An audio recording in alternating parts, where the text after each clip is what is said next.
बिस्मिल्लाहिर्रहमानिर्रहीम अस्सलाम वालेकुम। देखिए जी, मैं बहुत ही मज़ेदार से आलू का कबाब बनाना लेकर आई हूँ।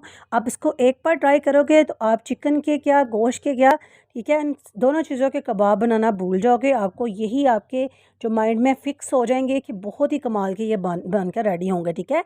और मेरे बताए हुए तरीके से आप इसको बनाइएगा, ठीक है। आधा किलो बॉयल आलू ले लिए हैं, अच्छे से छील कर एक बाउल में ऐड कर लेंगे। उसके अंदर हम डालेंगे आधा कप बारीक कटी हुई प्याज, आधा कप भी हम इसमें डालेंगे सब्ज़ धनिया, और स्पाइसेस में जाएगा हाफ़ टी स्पून हल्दी पाउडर, 1 टीस्पून ही लाल मिर्च जाएगी, साबुत ज़ीरा और सूखा हुआ धनिया, अनारदाना, चाट मसाला और नमक, ठीक है। ये सारे जो स्पाइसेस हैं, बाकी की चीज़ें 1 टीस्पून है, ठीक है। अगर आपको कम या ज़्यादा करने हैं तो आप अपने टेस्ट के मुताबिक कर लीजिएगा। और ये कॉर्न स्टार्च है, तकरीबन 2 टेबल स्पून इसमें जाएगा इसकी बाइंडिंग के लिए।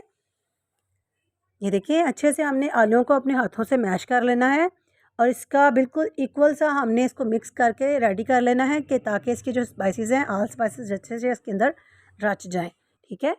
और इस टाइम पे हमें हाथों पे ऑयल लगाने की भी ज़रूरत नहीं पड़ेगी क्योंकि हमने इसमें कॉर्नफ्लोर यूज़ किया है। ये देखें, बिल्कुल छोटा सा पोर्शन लेकर हमने इसके छोटे छोटे से कबाब अच्छी की शेप इसको दे लेनी है, ठीक है। इस टाइम पे आप चाहें तो इसको गोल टिक्की की शक्ल में भी कर सकते हो, लेकिन इस तरह आप बनाएंगे आपके बच्चे भी खुश हो जाएंगे और आपके घर में जो बड़े हैं वो भी देखकर खुश हो जाएंगे इसकी शेप, ठीक है। इसकी ऊपर कोटिंग के लिए हमें चाहिए 2 अंडे, इसको अच्छे से फेंट लेंगे।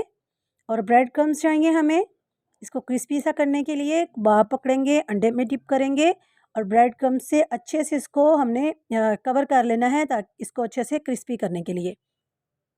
और ये वाला प्रोसीजर कर कर आप इसको 1 हफ़्ते के लिए फ्रिज में भी रख सकते हो। ये कहीं भी नहीं जाएँगे और ना ही ये ख़राब होंगे। जब आपका दिल चाहे टी टाइम में आप इसको निकालें और जस्ट ऐसे फ्राई करें और इसको एंजॉय करें। बहुत ही मज़े के लगते हैं। और अगर बचत की बात की जाए, पैसों की बात की जाए, बिल्कुल कम बजट में बहुत ही लाजवाब से ये बिल्कुल एकदम ट्रे भरकर हमारे कबाब बनकर रेडी हो जाएँगे, ठीक है। ये देखें, अच्छे से हमने इसको घुमा कर दोनों चारों साइडों से इक्वली हमें इसको कलर दे लेना है, गोल्डन ब्राउन सा। ये देखें, हमारे कबाब बनकर रेडी हैं। अभी मैं आपको निकाल कर इसको डिश आउट करने के बाद इसकी फ़ाइनल लुक दिखाऊंगी कि फ़ाइनल लुक में कैसे बनकर रेडी हुए हैं, और इसको चेक भी करवाऊंगी कि कितने ये क्रिस्पी बनकर रेडी हुए हैं।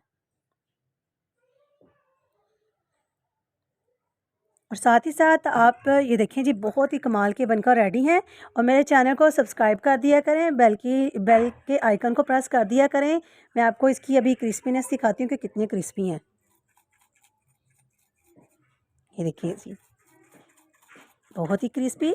आप भी से मेरे बताए हुए तरीके से बनाइएगा, खाइएगा, एंजॉय कीजिएगा और मुझे अपनी दुआ में याद रखिएगा।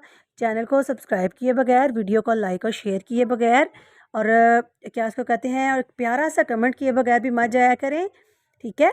और मुझे आप अपने फीडबैक जो हैं देते रहा करें एक कमेंट के ज़रिए कि आपको मेरी रेसिपीज़ कैसी लगती हैं और आपको नेक्स्ट कौन कौन सी रेसिपी चाहिए। जैसे कि आगे बकरा ईद आ रही है, बकरा ईद को लेकर आपको कोई भी रेसिपी चाहिए वो मैं आपको अपने ईज़ी तरीके से बनाना बताऊँगी। तब तक के लिए ओके बाय, अल्लाह हाफ़िज़।